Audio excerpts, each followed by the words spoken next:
Bench Opinions. Three idiots with amateur analysis. Hello, welcome back. Thank you very much. You're back a Premier League champion. Yes, I am. I didn't actually mention it last week because I was like, I don't want to take the moment away. Well, Joey Barton said fans aren't supposed to say we're champions because we didn't do anything. Okay, Joey Barton. Yeah, let's not get into The that. team that I watched the most won the title. And how are we feeling? Happy? Very good. Very happy. I'm glad it wasn't a tight race because I don't think I could have handled it. It's very nice to see like results from City and they don't matter because we're so far ahead. Yeah. And I think they're going to overtake Arsenal.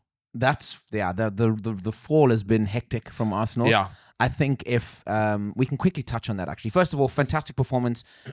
Very surprising. If you looked at it at the beginning of the season, I don't think anyone really had Liverpool.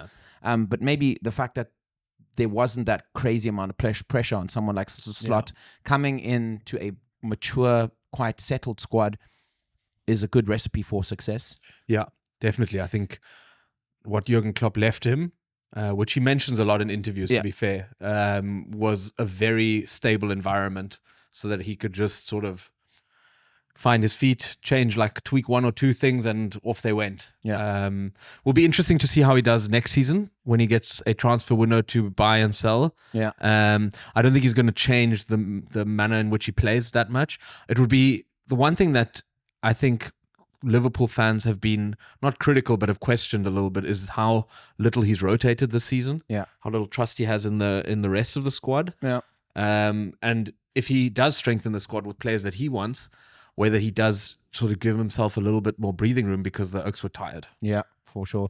I think there is some dead weight maybe, or some players there that also you want to sell while they still have some sort of value, like a Nunez, for example. And I think if you're able to do that, so sell well, and the recruitment by FSG has always been pretty good. Yeah. I think you can't really be too critical. No, absolutely. And I think the core of the squad is going to remain strong. And then if you can get 5 or 6 good players in, it'll be good. What's happening on the other side of the spectrum, eh? Not good. I mean, look, actually brilliant. Considering the fact that the Premier League is actually irrelevant. It's quite funny in the Manchester United fan group. I mean, quite a big argument ensued between a couple guys. Some of them saying, who cares? Let's just win the Europa League. And others saying, but we need to hold ourselves to a higher standard of football, and this is unacceptable, and the players don't care and whatever. And I watched the game. I watch every game, and I watched on Thursday as well. This group of players is honestly doing everything in their power to try and make some sort of success of this season. Just don't have. There's just no legs in the side. Looks like Matthijs de Ligt tore his ACL today as well. Oy. So it's like we're backs against the wall. And the reality at the end of the day is, if Amorim manages somehow to pull off winning the Europa League, I think it's very hard to be critical looking forward to next season, other than now let's hunker down, let's use the money, and let's we get moving forward. But so hard to judge. I've also said, unfortunately, fans have to be patient. United supporters have to be patient on two fronts. On one front, they're going to have to be patient for success, but they're going to have to be patient also to get to the point where they can somehow judge Amorim, because I think at the moment it's pointless. But quick touch on Arsenal though before we get into what we want to talk about today. Really, if they don't get through on Wednesday, which is very unlikely, because I think PSG now look like odds-on favorites to win the Champions League. Yeah, it's tough. It's tough not to see PSG at home beating Arsenal a little more comfortable than it was at the Emirates, because Arsenal also didn't offer anything. No, I think the glaring problem is obviously their lack of a striker. I think that's a massive issue. But let's see. Ousmane Dembele could be out. That could help them a little bit. But sort of sum up what your thoughts are on Mikel Arteta. I think he's a good manager, and I think he's been a success at Arsenal. I think sometimes, in my opinion, Arsenal fans are their own worst enemies with the way they talk about their club, talk about what success is to them. Just be patient. Is he going to win them any silverware? I don't know, because there's so many good clubs with good managers, and I just don't know if I don't even know if his squad is good enough, because I look at that team and I see individual good players and youngsters that are coming through, but it doesn't strike me as a team that goes on like a like a 100-point Premier League run. I think so too. And I think the big issue is I think the problem is if he doesn't start winning, there's going to be issues. Yeah. And then you're damned if you do and you're damned if you don't. Because if he's not winning silverware, and that's where Arsenal wants to be and should be actually, that's a glaring hole in his resume in that sense. But do you really gut it all and build from day one again? And you can't, You can't. And it's also like a problem with the fans now in the sense that you're noticing the atmosphere before the game against PSG was good when they sang their North London Forever. Yeah. They were obviously ripped apart for that flippin' tifo, that fucking flag that they just hung down there, which wasn't so impressive. Yeah. But the Emirates, the atmosphere thereafter didn't seem like it was cooking. They because that early goal, then immediately it just went dead silent because everyone was like, "Ooh, shit." Yeah. And I think the fan base is split properly down the middle because you've got toxic fans there that are really toxic, and it's mostly the ones that are online. Yeah. And then you have the fans that are just like, can we just fucking go and support our football? Yeah. I mean, I can sympathize with both sides. I think it's hard if you're just, at the end of the day, you're not winning trophies. But yeah, let's see how that turns out. I predicted at the beginning of the season that it would probably be, would be the beginning of the end for Arteta. Yeah. And I just think that eventually they're going to struggle to keep out the noise. And particularly if they splash, because odds are that they're going to splash big again now in the next transfer window and try and get him the striker he wants and, the players he wants. And, if they're not well in the race come January, I think that's when the voices will start getting much louder. Right. But yeah, the seasons are slowly coming to an end. Hamburg got a really good win on Saturday, beating Darmstadt. So it looks like the promotion is back on and looks like it's going to happen. Breathing a sigh of relief there. So on the subject of promotion, I thought we'd have a quick look at the Premier League. And one of the coolest things I sort of love to follow towards the end of the season are the promotion playoffs. Leeds and Burnley both getting promoted on 100 points. 100 points each. Yeah. That's hectic. Leeds clinching it on goal difference. Very, very impressive. The most impressive thing is Burnley singing with Natasha Bedingfield. Unwritten. Unwritten. That was in their very changing good. room. I loved it. And then they brought her out for the last game as well to the stadium. She was there yesterday. Yeah. She was in the change room. That's brilliant. I love it. But yeah, Scott Parker doing a good job. Daniel Farke, funny enough, being touted to be fired. Sacked. Yeah. Which, I don't know. What do you think about that, eh? What do you think of him as a manager in the Premier League? No, I don't see him cutting the mustard, to be honest. I don't think he's good enough. And I think he did a great job. I think, who was his first big job was Norwich, I think. Did really well with Norwich, getting them up. Yeah. But they fell extremely flat. He then had a job, I think he was at Borussia Mönchengladbach.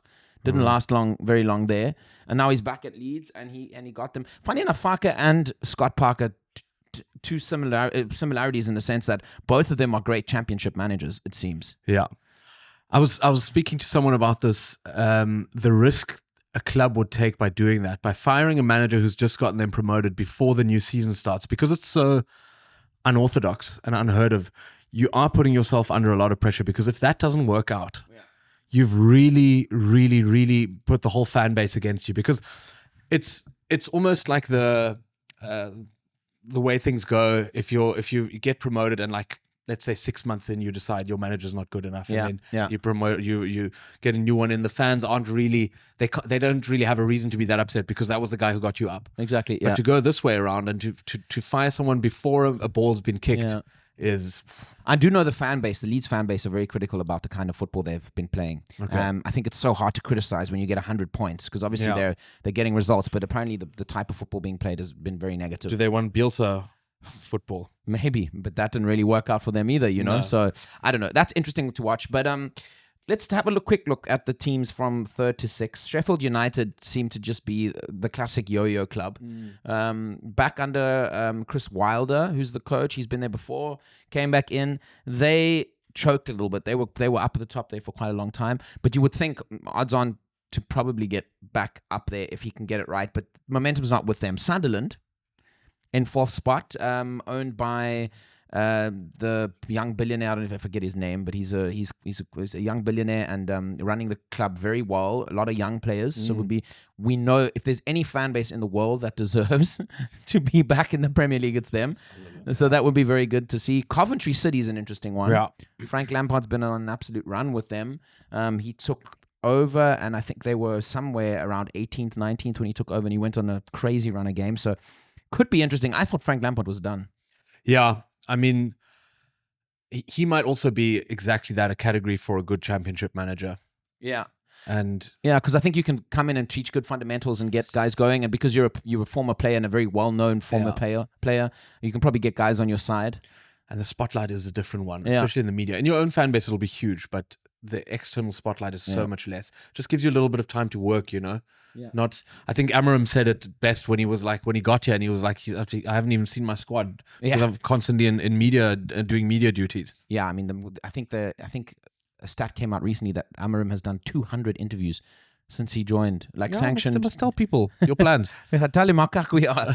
Anyway, and then the sixth team is Bristol City, a team that's been knocking on the door actually for a while. One of the most, actually stumbled upon an article on them recently, just talking about how progressive and well managed they are and how modern they are because the championship to me is like it's always split into the top half or the top side of clubs is the super kind of upward trajectory, well-run clubs, and then the other half is just these, I don't know, farmers teams trying to keep their clubs alive. But interesting to see Wrexham coming into the fold next year. Yes, third promotion in a row. Can I ask you something? I want to know your opinion on the way teams are promoted and relegated in England versus other countries. So the way that the promotion in the UK works is the first two clubs get promoted automatically. Yes. And club 3 to 6 exactly play a playoff, and the winner of that playoff sort of knockout. Yeah, so they do home and away for the semi-final, and then the finals at Wembley. Exactly, and the winner of that gets promoted automatically. Yeah. The 3 bottom clubs of the Premier League or of any league drop down automatically. Exactly. In the German league, for example, I don't know if it's the same in other leagues. Your 2 bottom clubs get relegated automatically. Yeah. Your 2 top clubs in the second division get promoted automatically, and the third club from the second division plays the third from bottom in the top to see who remains or who. Yeah, also home and away, so double leg. Yeah. Which one do you think is a fairer promotion relegation benchmark? I think fairer, definitely the German model, because I think it's kind of like. It's like cool. You both have home and you have away, and off you go, and you're good to go. Yeah. And you can prove as a second division team, you can prove that you're better than a team that's in the Bundesliga. Yeah, I think that's cool. Yeah. I think in terms of excitement and generating funds as well, I think the playoffs is ingenious in the UK game, because money's a big part of it. The interest and the viewership is through the roof for these championship playoff games, but a lot of neutral viewership, which is, I mean, I try and watch the final, at least the second half of the final, because it's just unbelievable. I mean, I checked what some of the numbers are behind it. They say promotion is worth about £200 million to per club to the Premier League. Broadcasting alone is 120 million, and then obviously everything else increases. Your match day, intakings, your sponsorship boosts, etc. The interesting thing that I didn't know, because this was the first time ever where all 3 promoted clubs were relegated 2 seasons in a row. So last season it happened, and this season it happened, which shows that it's damn difficult to establish yourself in the Premier League. But I didn't know that after you get relegated from the Premier League, you receive parachute payments. So year 1 after relegation, you get 45 million. Year 2 after relegation, you get 35 million. And year 3, you get 15 million. I think it's to prevent that sort of teams fall off the face of the earth, I guess. That drop you used to see. You remember Portsmouth and Sunderland as Charlton, Sunderland, Blackburn Rovers. They dropped. Luton relegated, unfortunately, now. Yeah, they dropped like 2-3 divisions because they just. And I think that sort of that brings a club to its knees if it's a big institution. I mean, we had the rumors here around Hertha, who are in the second division currently, who were really struggling at the bottom before they got their new coach in, where people were saying if Hertha gets relegated to the third division, they're going to have to dissolve the club, and they're going to have to start again at amateur level, because it's the what's been built there is too big for a third division club. It's just not feasible. Yeah, yeah. And everything is built on a minimum of the full professional game. And in the full professional game in Germany is second division. Exactly. So I think those parachute payments are obviously good. I know there's arguments about how fair and how fair they are and how big they should be. And listen, I think if it happens again, you have to address it. Sure. I think once, fool me once, shame on me. Fool me twice, shame on me. And then third time, then we see. Fair enough. Yeah, fair enough. But if like Sunderland come up, okay, Burnley, yes. Yeah, but they're also the yo-yo club in between the two divisions. Leeds has the finances and the structures to the fan base to actually be a Premier League club, but it depends on who their manager is.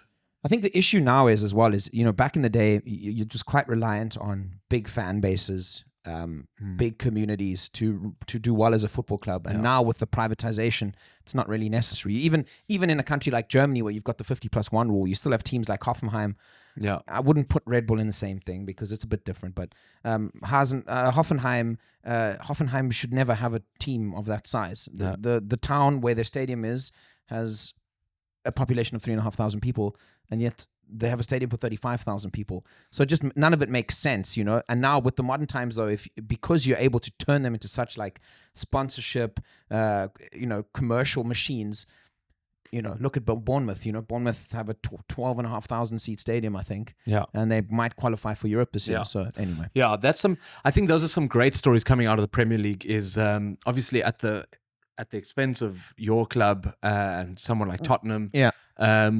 There's teams that are really, really showing continued signs of success, whether it be Aston Villa or Brighton. Yeah. Newcastle is sort of knocking on that door of putting more than one season of good form together. Because then when you get into Europe and you have to fight on two fronts, then often teams sort of drop down. You saw it with Heidenheim this year in Germany. Yeah.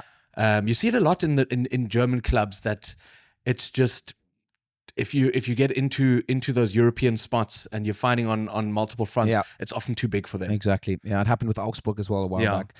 But that show, again, we've spoken about before without banging on about it, just shows that everything in the English game is structured around trying to strengthen the pyramid of football in the UK. And even the whole promotion thing, playoff thing, it's another way to just pique interest in the whole footballing ladder and strengthen the whole footballing ladder, and then you ultimately benefit. And look what's going to happen now.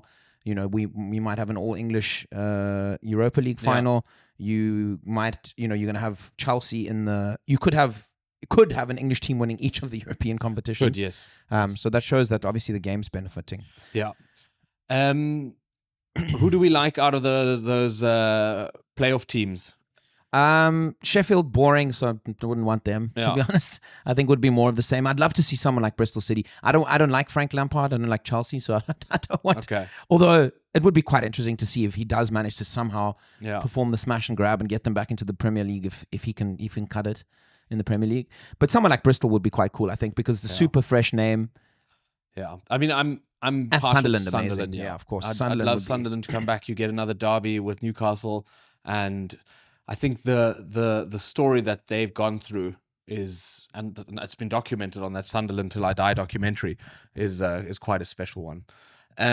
Quickly on the Bundesliga, the second division, it's almost like no one wants to be promoted. They keep trying to hand it to each other and be like, no, you go. No, please, you go. Yeah. You all fucking lose to the strangest teams. Now Hamburg seems like they're in the driving seat. Yeah. Köln look relatively safe as well. I know the fans are a bit upset with them. Yeah, there is a bigger gap though, at least, luckily, between the top two sides and the side in third. So I think Hamburg and Cologne will be promoted, I think. Yeah.